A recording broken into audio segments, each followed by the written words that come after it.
Excuse me, I have something to say.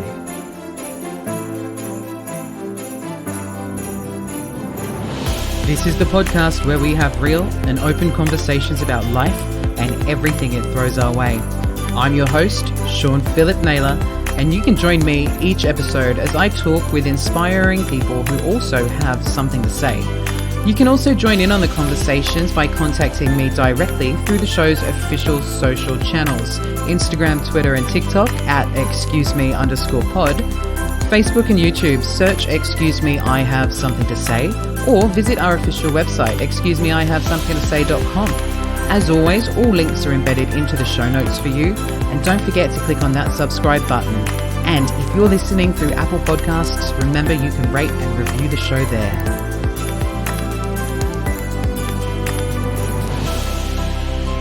Hi guys, welcome back to the show. Thanks for tuning in once again, and a big welcome and Merry Christmas to anyone tuning in for the first time today. Well, it is December and I promised you all some festive content, and like Santa, I delivered just in time for Christmas. This week I've invited back the always charming and always engaging Rochelle Lindquist to help me explore the history and the origins of Christmas as we know it. And guess what? It's not as wholesome or as religious as you might think.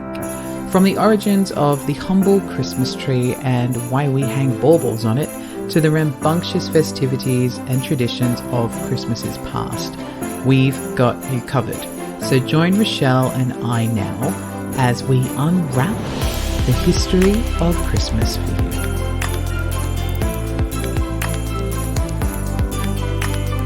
Hi Rochelle, welcome back to the show. Hey Sean, thank you for having me back on. Super psyched to be here. Love Christmas. Big Christmas fan. Big Christmas fan here also. Also, let's just note that just feels like you were here with us just last week. It does feel that way, doesn't it? That's because I have strung on my way into two episodes for December. So, I mean, am I your co-host now? Is that the future of Excuse Me? I don't know. Maybe it is. Definitely my December co-host, and I'm into that. I love that for us. I also love that we're both drinking, because it's not a Christmas episode if you're not drinking something. No mulled wine or whatever here. It's just seltzers and wine. It's a festive white for me this Christmas, Sean, but perhaps I will get myself a lovely bowl, a wassailing bowl in the future. We'll see.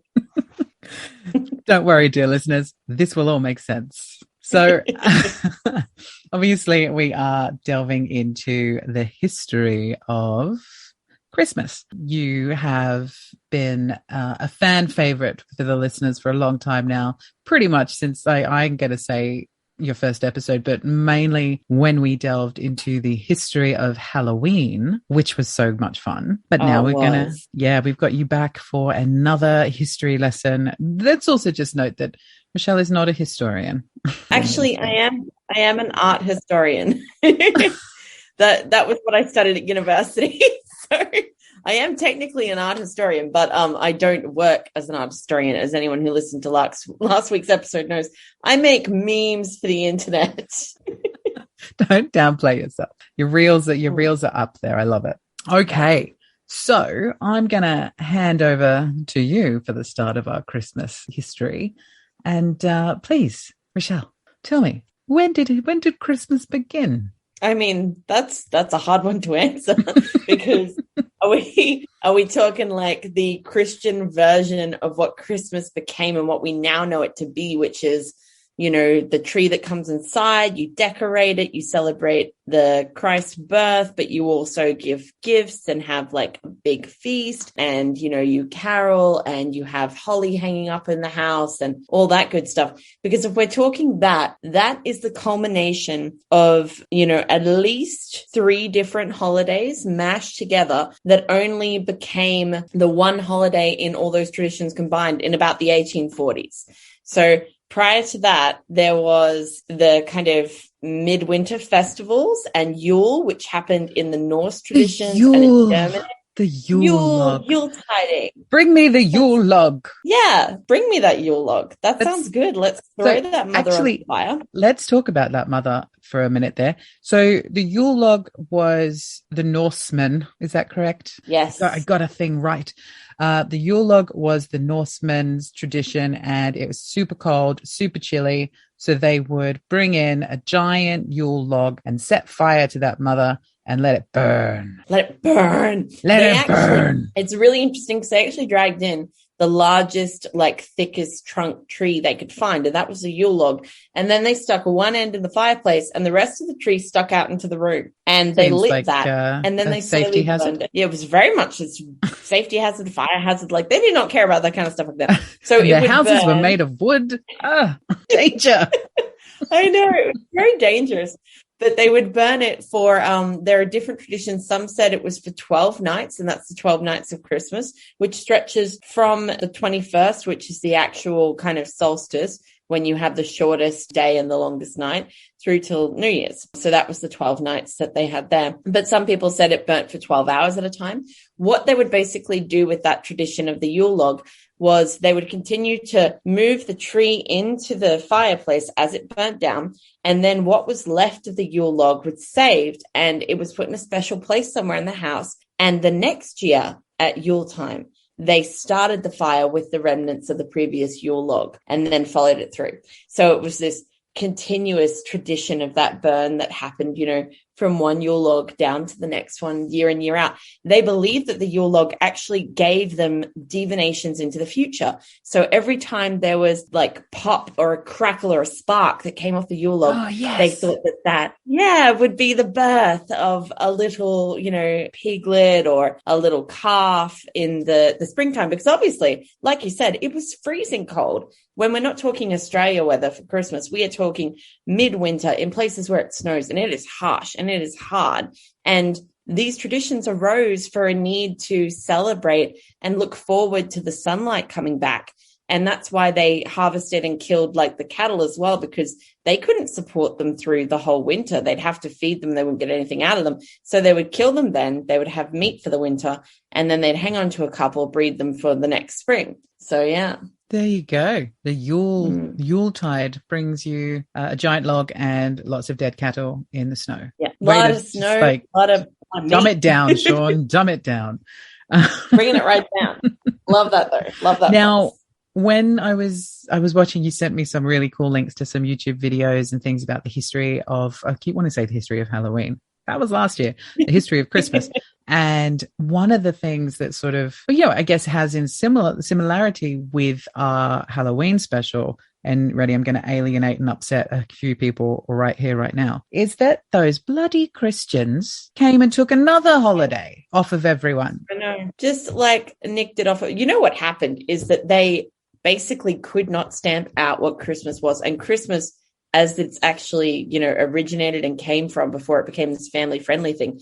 It was Yule, it was Saturnalia, it was this massive cavorting, revelry, drinking, gambling. It was my kind of Christmas. Time. It was very un-Christmas. You would not think of we think of Christmas now being so kind of family friendly, and that very is really wholesome. Something that's changed a lot from where it started. So we've spoken a little bit about Yule there, and that obviously was the solstice and midwinter and Norse and Germanic.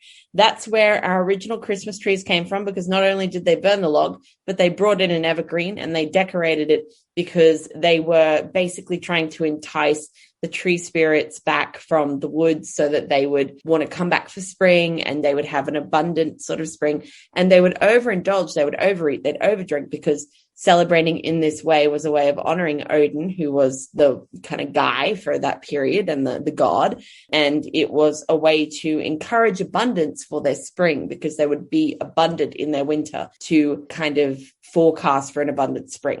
So fun fact as well, while we're just on it, and I just made the brief mention to Christianity sort of taking from the different festivals and celebrations to get to the Christmas that we now know.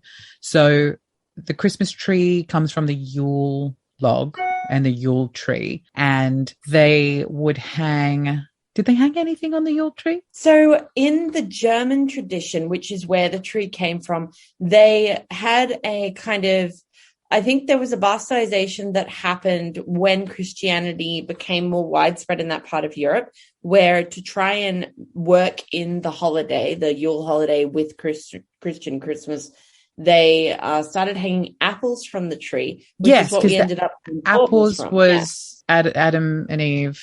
Adam and Eve and the fruit. Yes, that's how we ended up with baubles on trees. So there you go, kids. Apples. Those beautiful, shiny glass or I guess sometimes plastic baubles that you have hanging off your Christmas tree. Don't eat those apples. Yeah. How do you like them apples, Christians? Oh, we just alienating everyone today. I mean, why the hell not? It's the festive. It's the festive season. It's a time for forgiving. Forgive us, everyone. Exactly. Yeah. Yeah. So yeah, that was Yule. And then at the same time in Rome, where it was a much milder season in the winter, less snow, less of that harsh winter, they were still celebrating Saturnalia, which was the birth of the Saturn god, and it was the return of the sun. That was what they were looking forward to, and that took place from the 17th until the 23rd of December. So that was this kind of big public banquet. You would have gambling, drinking, revelry. You'd have a king of Saturnalia, which was very similar to what they had in Tudor England when they had the king of misrule or the lord of misrule. And they also had a children's holiday in that time, and that was called Juvenalia, which was for kids, and it was about giving them presents. But for the majority of the time, Saturnalia, again, was a big drunken festival, like very not Christmassy. I'm smiling. I'm like, yep, my kind of Christmas again. Drunk, revelry, gambling, gifts. I'm into it. I mean, to be fair, that's not too dissimilar to my non-religious Christmas that I have every year. Yeah, I love that. You know, it's like that song. I think I told you that I played the song into the house when there was a thing going on. But it's that song that's Carly Rae Jepsen. It's not Christmas till somebody cries. Yeah. Oh, yeah. Okay, so back on track. I've taken us off the beaten path. Let's go back. So Saturnalia is celebrating Saturn. You've got the Yule guys, and they like to talk about Odin and all of their biz. Interesting little fact about Odin too. Odin is a precursor for Father Christmas and Santa. So Odin's he has like the one with the eight-legged horse, right? Through the night, yeah, eight-legged horse. Through the night he goes, like riding on his eight-legged horse. And that was actually a procession of ghosts that he took through the night with him. And he rode during that period, that 12-day period of the Midwinter Festival. Just because he wanted to go outside. Odin's just like, I'm taking my eight-legged ghost horse. Oh, because he was looking for who he was gonna bless and who he was gonna curse coming up to the spring. He would decide who's going to have a good time in spring and who's going to really be in trouble with dried up crops. So they thought if you went outside, you would wind up cursed by Odin. And so they were frightened of it. This is almost like a naughty and nice list. A little bit, yeah. There you go. You're on the naughty list. You, plague from both your houses. You can have some green fields. A plague upon your houses. Exactly. So you can see how a lot of that, those traditions and a lot of that storytelling made its way into what we would then have with the kind of mother figures that also played into Santa Claus. Not sure if I'm jumping ahead of your plan for the episode here. No, keep going. I was just laughing because we had a little bit of that lag and it just sped you up really fast, and I'm not even going to edit it out. I'm going to keep it in because it sounded hilarious. You're like, that's fine. Oh, yeah. It's the end of the year, people. It's December. I've given up.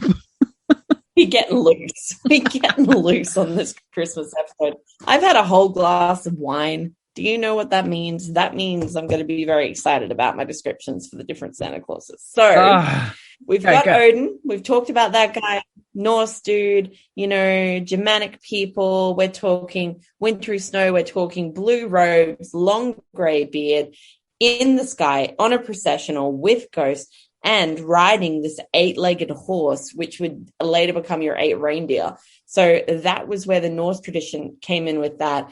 And interestingly, this particular time period, he was doing that ride partly to keep the ghosts from kind of breaking over the barrier, because that was a part of his job as well, to monitor that and keep them from getting into this world. And this was a time of year that they believed that barrier was very thin. It was just after Halloween. It was dark all the time. They thought this is the time when deceased relatives can make their way across, the divide and basically be able to come back. So he was keeping them where they were meant to be, which was in the afterlife. And he was also deciding who's going to do well, who's naughty, who's nice, basically, like you said. So he was up to that. Then over in Turkey, they had Saint Nicholas in the 4th century, and he was where we got the Saint Nick from. And, that kind of molded later to become a part of Santa Claus. But he was an actual dude. He was a priest or a bishop. And he was this guy who was really into leaving presents for kids, giving kids stuff. So he would give away coins. Not like that. Sorry, listeners, I pulled a face. I was like, oh, this is a bit touchy. And you know what? My wording is not great. Nick, he's really into giving things to kids. Don't take the things from Nick, kids. Listen. Oh my God, I'm sorry. That is terrible. I'm a really bad person. Not as bad as Nick by the sounds of it. He was a nice guy. Apparently he was a nice guy. We're going to go with that, although he was a part of the Christian church, so we won't say too much more. He was giving away money, and I don't think there was anything else. Oh my God, I love Nick. Yeah. I love Nick. He gives money. I would like some money. Exactly. See, that I can get behind. So that was St. Nicholas, 4th century, bishop in Turkey and a Christian bishop. But this was, a long time back. And since then, that area is obviously not like Christian so much anymore. And yet they still celebrate that saint. So that's kind of nice. It's sort of lasted and it's like come forward. I do believe it was Turkey. I'm going to feel terrible if that's wrong. We'll find out later. Don't at me. I've got a lot of notes here. Get handwriting's not good. Don't get me. The other figure that has melded into being a part of Santa Claus is Sinterklaas, who was basically a Dutch figure. And that's kind of how we got Santa Claus, Sinterklaas. But yeah, he was similar. Say that again. Sinterklaas. You'd be getting out that. So he was, again, a bishop as well. Like he was this kind of Christian figure from that time.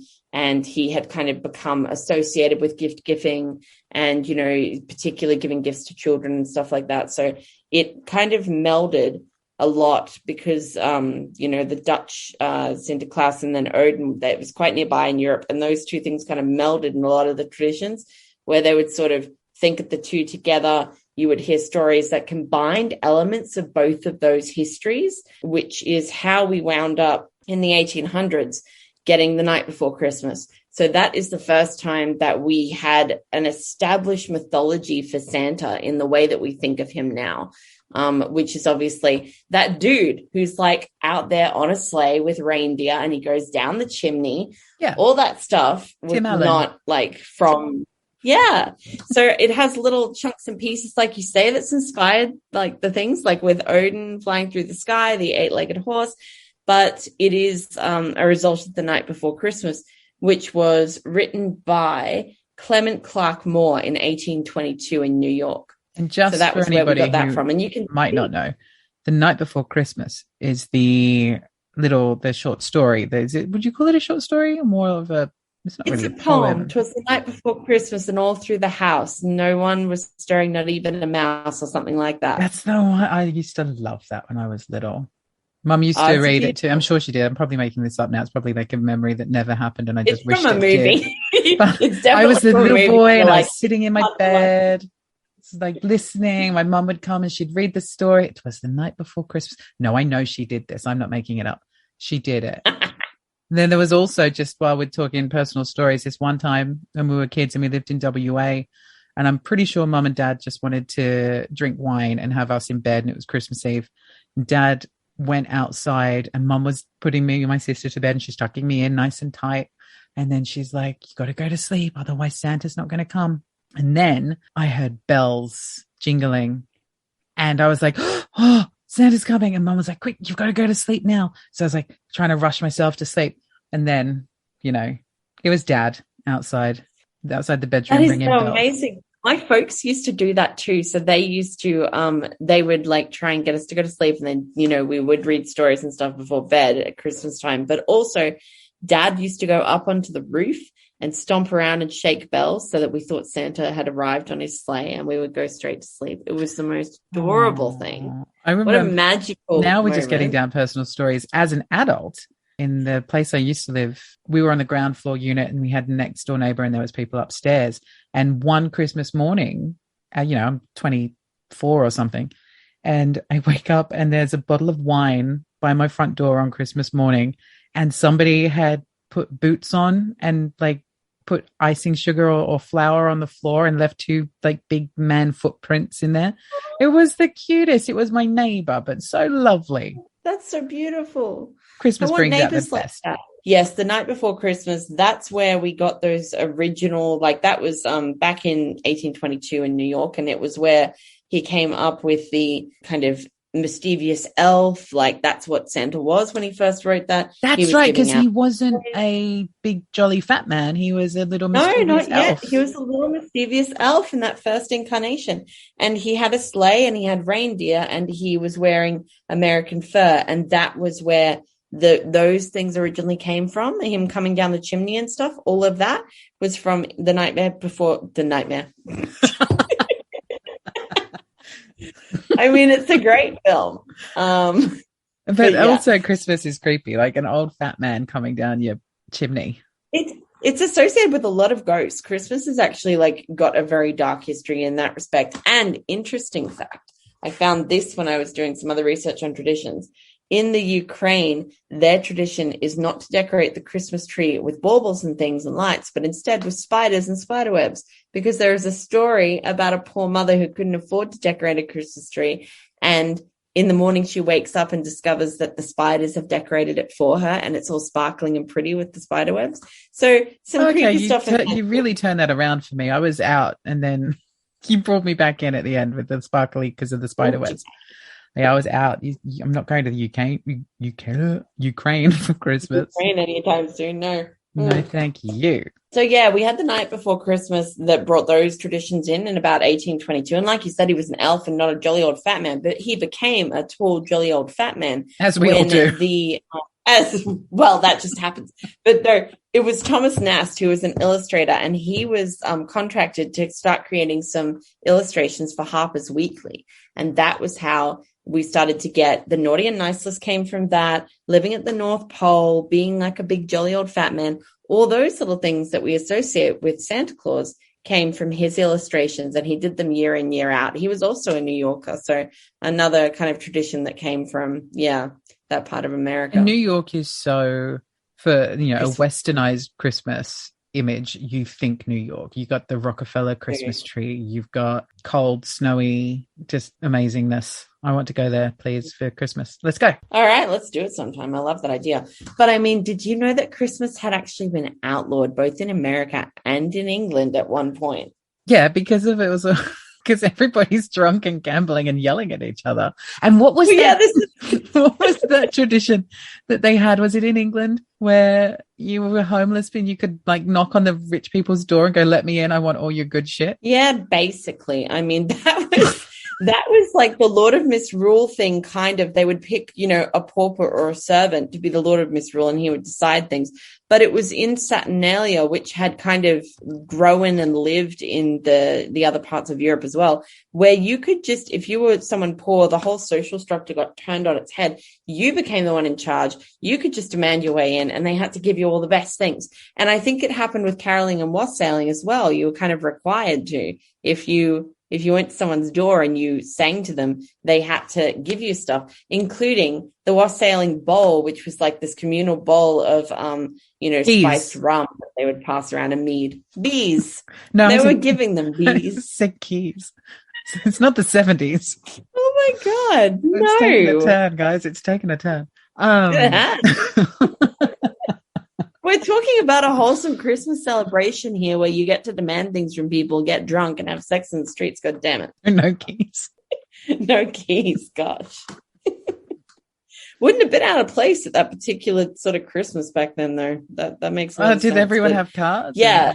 Yeah, like, I don't know. There's that. Well, you would just, keys to your horse. It's not working.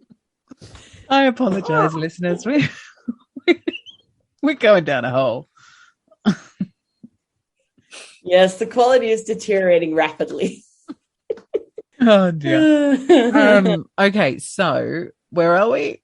So Christmas was outlawed. This is an interesting one. So we have talked about how we got Christmas as it is. We talked about the way back, but in that in-between time where Christianity spread across Europe, the Germans and the nomadic people and the Norse people, they were still celebrating, Yule and the Christmas like winter feast festival. And the Saturnalia was still being celebrated by Rome and other parts of Europe. So they were trying to outlaw that sort of celebration and the Christmas type celebrations because those were, they were basically not Christian and they didn't like it because they had their own stuff that they were doing. And their big celebration was mostly in Easter and the, rising of the sun and all that kind of stuff. So that was their thing. And they were like, we don't want you guys celebrating Christmas. It's super, sectional and like not okay. We're not into it. So they actually, when the Puritans took over, when Oliver Cromwell was in charge in England in the 1600s, it was 1652, he actually outlawed Christmas. So it was like completely outlawed to celebrate Christmas. Christmas decorations were not allowed. Shops had to stay open. Churches had to stay closed. Very humbug, full humbug. And in America, they tried to do the same thing. In Boston, they outlawed Christmas, and this is in 1659. And if anyone was caught with the Christmas spirit, they were fined 5 shillings. Now, how you decide who's acting Christmassy? I'm sorry, miss. Wipe that smile off your face. Give me 5 shillings. You're not allowed to be happy this time of year. It's cold. That's amazing, isn't it? Like, isn't that just the best thing? How on earth can you find people for being happy? The Puritans, right? Those bloody Puritans. Oh, you gotta love it. But yeah, that didn't last long. It was, only a few years later that they actually pushed for the monarchy to come back in. And with the return of the monarchy, they were like, either he comes or there'll be trouble. Yeah. That's it. They were like, get out of here. We don't like this. We want the monarchy back, because the monarchy was associated with Christmas as well, because there was such a mix of German, in the monarchy that they brought a lot of the Yule Christmas stuff with them. And it was actually a result of, in the 1840s, they had a German prince marry into the royal family. And that was what brought Christmas trees to England prior to that. That's right, because they were photographed with a Christmas tree. The Queen, was it Victoria, right? Was it Victoria? I think it was Victoria. I think it was Victoria. And her husband, Mr. Victoria, and he had his family traditions with the tree. I know. And then suddenly it takes off in America and there's just Christmas trees everywhere and it just becomes a very quickly accepted part of it. Yeah. But while we're talking about that picture, I also read that picture was reproduced or republished in America, and they did things like back in the day, Photoshop, however that worked, but they removed his mustache to try and make them look more American. Have a mustache. Americans don't have mustaches. What is this? What sort of world is this where facial hair is not allowed? I'm what the hell, man? I know. Damn America. Now, can we talk a little bit about caroling? Mostly because I have a fun caroling story that I'll tell. I'd love to hear your caroling story. Okay, so the other day Benny and I were talking about, we were watching a Christmas movie. It was like a B grade one with Fran Drescher. It was really cool and it was queer and fun. And she takes everybody caroling. And Benny's like, have you ever had experience with carolers? And I'm like, actually once, yes. When I lived in England, we were at my nana's house and we were staying with her and we were doing like a big family Christmas. Everyone was there and it was really festive. And then there's a knock on the door and the carolers are singing. And my little old Irish nana opens the door and tells them to feck off. And then the caroling stops. Oh my God. She's like, we're trying to have dinner. Oh, nana. That's amazing. And good for your nana. You do realize that's probably because you're supposed to like feed them and give them money. Yeah. She's a tight old Irish lady. She's not going to want to give them any money or any food. It's like, nah, none of that. None of that, mate. I've just done that too. She's not a fan of trick-or-treaters either. Oh my God. Well, I have a caroling story for you. I used to go caroling with my siblings. Good thing you didn't go to my nana's house. I know. People didn't really like it. I remember being given some coins. No, we didn't think that we were going to get anything for caroling. We just thought caroling was something that you did, and we decided we were going caroling. And we worked out a whole routine with dance moves. Not joking. So my elder sister and her friend who hung out with us all the time, she lived down the street, would be in the front, and then my older brother and myself would be behind them, and we would pop out at different parts of songs and sing like the backup parts. So people didn't know what to do with us. I think we were given like a chocolate here and there and like a couple of coins, and people were just sort of like, what is this? We grew up in an area where half the housing was housing commission, and these were the houses we were going to, and I think they were like, what the fuck is this wholesome weirdness doing on our steps? Why has it got a routine? Oh, so yeah. Oh dear.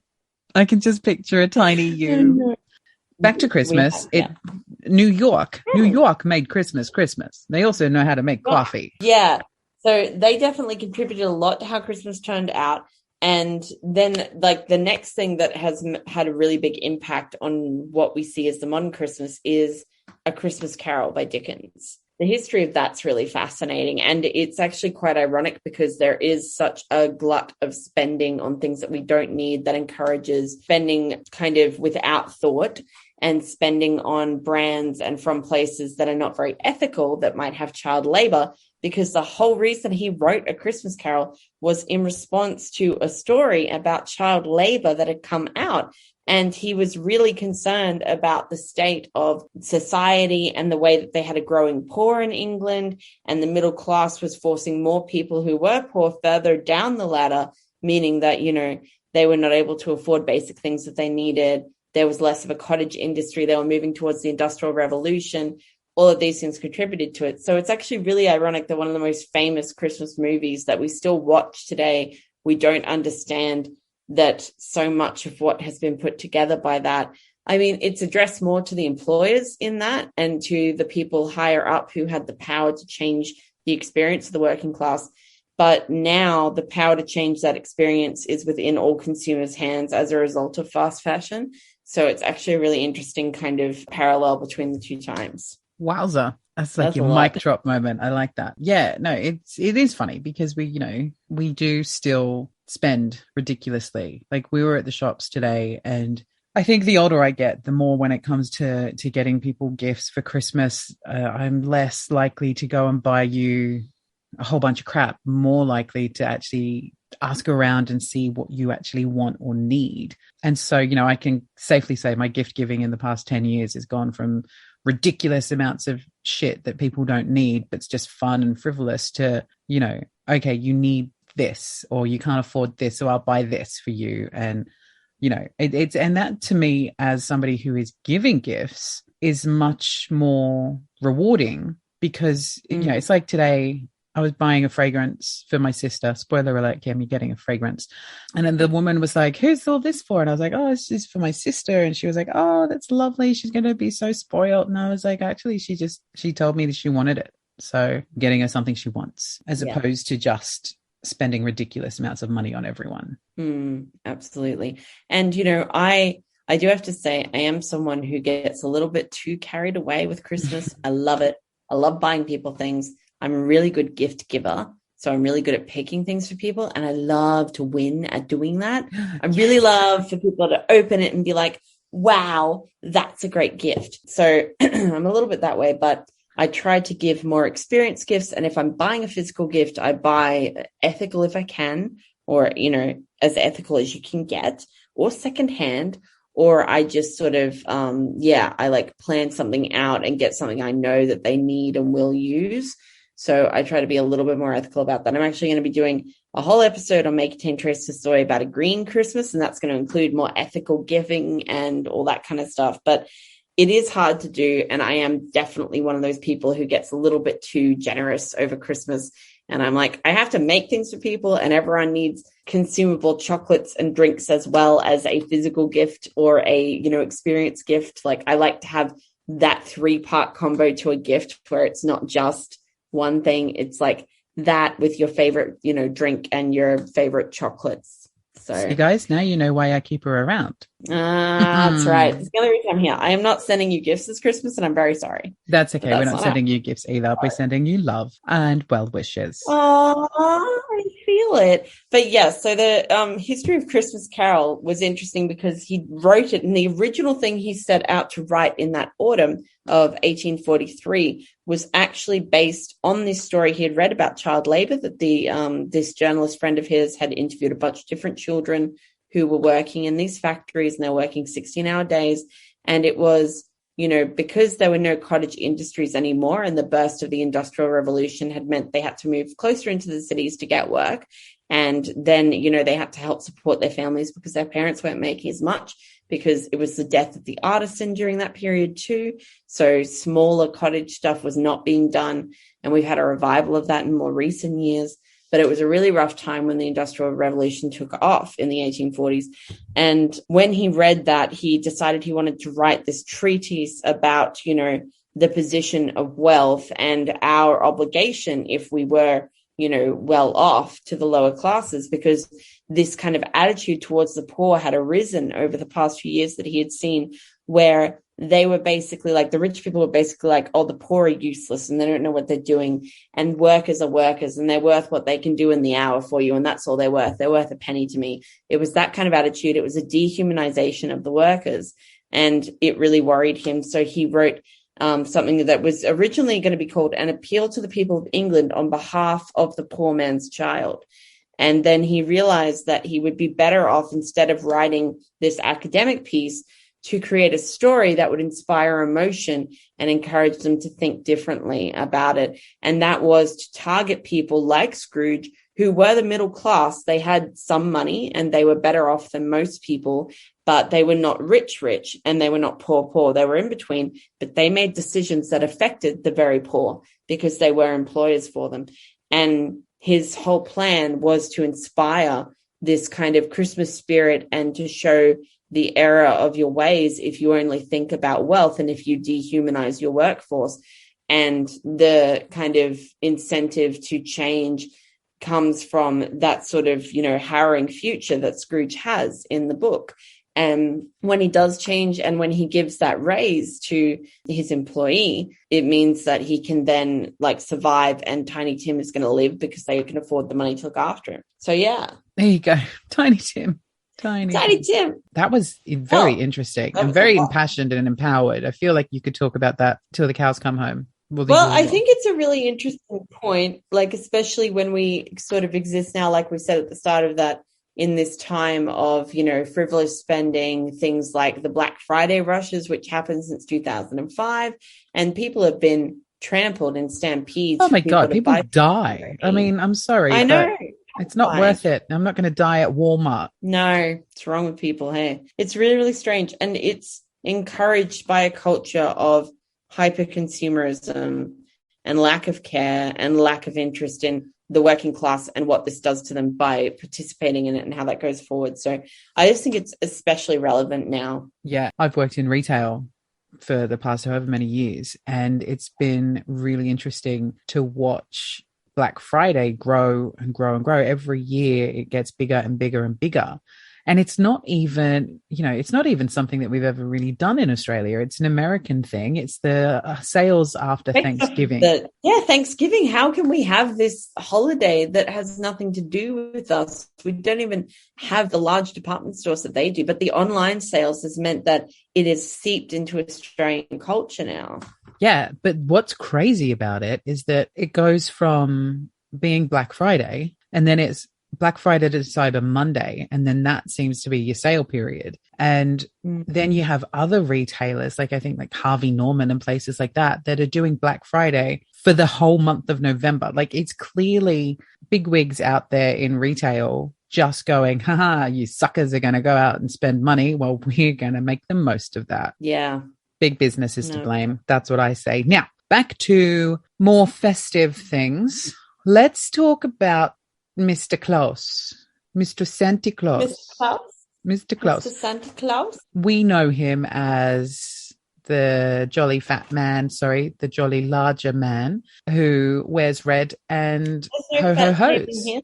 No fat shaming. You are working it, Daddy Claus. I'm into it. Mhm. So Actually, yeah. that in that movie, The Christmas Chronicles, isn't he just working it though? Oh, Kurt Russell. Kurt Oh, Russell. Stop it. And Goldie Hawn. that is Hello. the thirstiest Santa I've ever seen.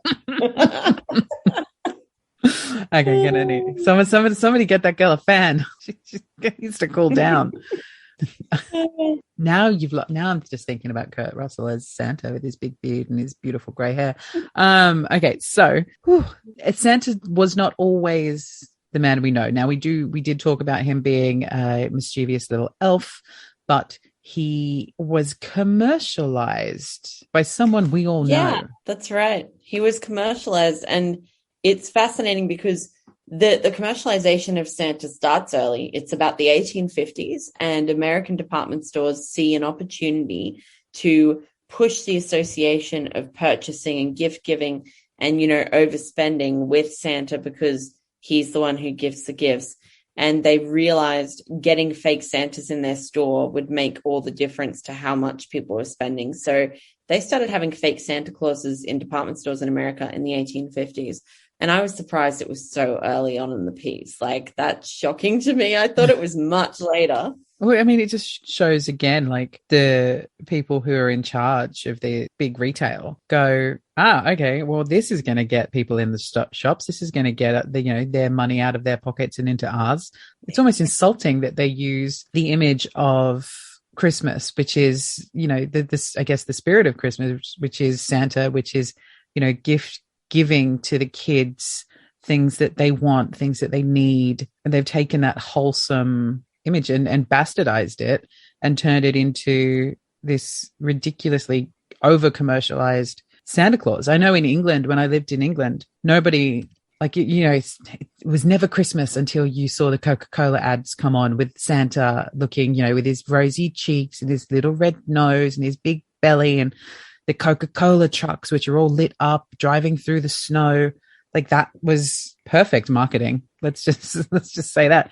Everybody's like, I've seen the Christmas ads. I can make sure I can get all my Christmas shopping done now. Yeah, it's fascinating, isn't it? Because that imagery that we have of him like that, like we were talking about before, there was obviously the guy in the 1800s, Thomas Nast, who was that illustrator who brought a little bit more of the traditional idea of Santa forward and brought together some of those things like making him the fat jolly man and doing the naughty or nice list, the North Pole stuff. But the actual visual that I hold of Santa now, that you would hold, with the rosy cheeks, the button nose, the big white beard, that particular style of Santa suit with the furs, that was Coca-Cola. Like, without Coca-Cola, we wouldn't have the view of Santa that we have now. And the artist who made that, he was an illustrator who was commissioned in 1931. His name was Hayden Sundblom, and he was commissioned to paint Santa for their ad. And that was how we wound up. I actually thought for a long time Santa wasn't wearing the red suit until then, but I did find out that he was wearing red and a lot of other things. But there used to be a mixture of Santas with a red suit, Santas with a blue suit, Santas with a green suit. After Coca-Cola did the red suit Santa, that was all you saw. Like, that's what we've known him to be ever since. There you go. And he's still jolly, though. He's very jolly, he's got that kind of vibe happening, and it's really cute. Like, it's a beautiful depiction. That particular period of artwork is really classic. It's really lovely. It's got that kind of luminescence to it. The style that he painted it in, it's just really classic. So he's been in the ads since the 1920s, but it was the 1931 ad that they really kind of had this perfect depiction of Santa that's carried forward since then.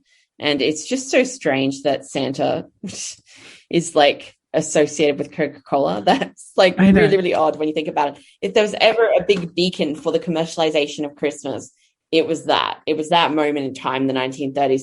And from about the 50s forward, there was no more revelry. Like, most of Christmas after that was very family focused. And it was the result of that focus on consumerism, the nuclear family, the new America. It just changed the whole kind of vibe of Christmas. And we went from what started as Saturnalia as this kind of revelry and drunkenness and sex party in the street, my friend, or what was the Midwinter Festival with Yule, where they were like, it is freezing, huddle inside, there are ghosts out there. to being this like American, oh, we're going to roast some chestnuts by the fire and listen to Bing Crosby. It's the 1950s. I mean, is it really Christmas without Bing Crosby on the radio? It's not. Like, I love it, you know? And although now it's Michael Bublé and Mariah Carey. And I love this thing that the two of them have, where it's like, you know, it's Michael Bublé coming out of his cave because it's December.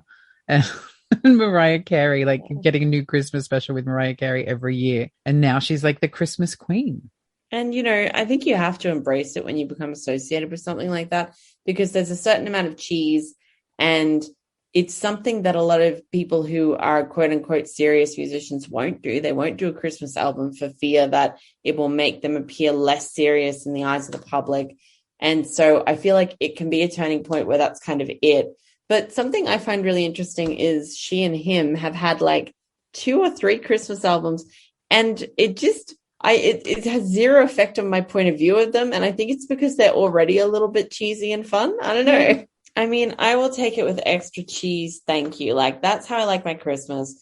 I'm just loading up on old quirky songs. I've got like a lot of Ella Fitzgerald, Eartha Kitt. Like, you know, there's just a lot of really fun retro stuff on my playlist. So, Rochelle, what is your Christmas looking like this year? Are you sticking to traditions? You're obviously down at in Tasmania now, so maybe creating some new traditions. Yeah, we'll be having some new traditions. I mean, I have visited my parents before at Christmas, and it's really nice because it usually stays sort of like 15 to 20 degrees down here during the day. So it's pretty chill. And that sounds like really cold compared to Brisbane and the Gold Coast. But I think it'll be nice to be somewhere a little bit cooler. And what my folks and I usually do is pretty quiet, but I've kind of exploded all Christmassy on them this year. So I've decorated the banister down the stairs into the living room. I've made several little Christmassy spots. I decorated the mantle. You know, I did all this stuff, and then I'm also making some bonbons from scratch, and I bought stuff to go in those, and I've made some Christmas cards, and I've obviously gotten everyone Christmas presents, and I've just been practice baking different things. So on Christmas Day, unfortunately, I won't have Daniel here, so that's going to kind of suck. He's living over in Launceston, and he's found out that he's got to work Christmas Eve, be on call Christmas Day, work Boxing Day, work New Year's Eve, New Year's Day. It's just a bit like, oh, okay, so we're not going to have much time for holidays. But he's got a couple of days off just before Christmas, like 20th and 21st. And I thought that's, you know, the solstice anyway. We'll have an early Christmas with him then. I think it's really sad that you're not going to be able to be with Daniel on Christmas. But I think as well, like, just, you know, wrapping up the episode, it's a really good reminder that the holidays are not always the safest place for people's mental health, depending on different situations. So, you know, for Daniel, it'll be his first Christmas away from you in a long time, a first Christmas away from his family. And I guess it's just a healthy reminder that there are people in our lives who might find the holidays difficult, and always make sure that we should check in on them. People, you know, like Daniel, like myself, who'll be working all over most of the holidays. Not everybody gets that, you know, 2-week break. Just remember, folks, check in on your people and make sure you ask how they are, because the holidays can sometimes be a tough time. Yeah, absolutely. And on that note, I think we need to go and have more to drink. All right. Sounds like a plan to me. Well, guys, that's a wrap on our Christmas special for this year, but stay tuned as there are still 2 more episodes coming this December to round out your 2021. To follow Rochelle and to catch her podcast's Christmas content, head on over to your favourite podcast provider and search May Contain Traces of Soy, or click any of the links which I've put in the episode's description for you. On another note, I know that you guys know that I like to keep it honest and real around here, and I will say this. This year has been a very difficult and challenging one for me and my family. The week this episode was recorded, I wasn't really feeling very festive or very positive at all. I was feeling a little bit beaten down and tired, as most of us can during this time of year, and I wanted to say a big thank you to you guys for your continuing support and continuing to listen to the show. I honestly really do appreciate you all, so thank you. And to Rochelle, a massive thank you for being so gracious and so supportive and for helping me get my groove back for this special episode. If you or someone you know might be doing it tough this Christmas, remember to check in with them and with yourself, and that it's okay to not be okay. I've also put some links to some great helplines and charities in the show notes for you or anyone who might need support during this holiday season. But for now, thank you for tuning in and sticking around throughout 2021. Stay safe, look after each other, Merry Christmas, Happy Holidays, and I'll see you next time.